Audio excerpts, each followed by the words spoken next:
publicly campaigning for the no vote. What does that look like, and do you expect the same from your front bench?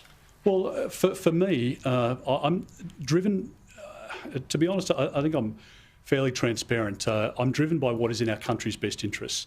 That's the test that I've always applied. I applied it in relation to AUKUS. I applied it in relation to many migration decisions where we allowed sick kids to stay, where we brought Yazidi women into our country, where we uplifted people from Kabul, whatever it was. The overarching test for me is it this decision in our country's best interests?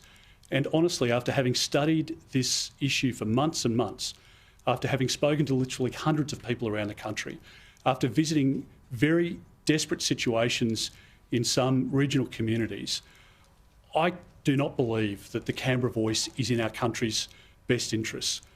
You change the Constitution and you change the country. We live in one of the most stable democracies in the world, and the underpinning of that is the Constitution.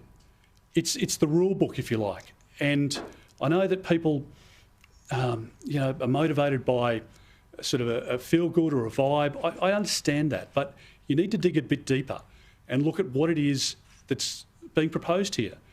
It's allowing a national voice that's appointed, not elected, to essentially be another arm of the government, to scrutinise, to lobby, to influence every decision of government. Now think about that for a second. Is that in our country's best interests? We all have a gripe about our system of government. This level's doing good, this level's doing bad.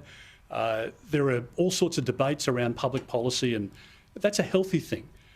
But you apply another layer to the decision-making process, it will dramatically change the way, and I don't believe for the better, that our country operates. We believe in enshrining in the Constitution recognition for Indigenous Australians. We believe in a local and regional voice, put it into legislation.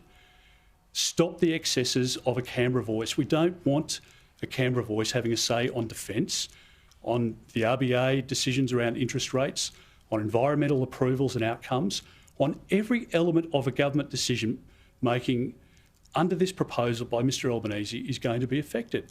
It will cost billions and billions of dollars. It will require literally thousands of public servants.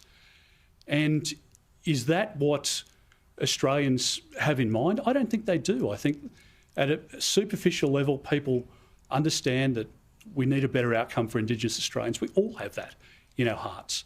But we believe we've got a better pathway to get there that doesn't disrupt the future of our country, and that's why I'll be campaigning no. The last two Liberals to hold the Indigenous Australians portfolio came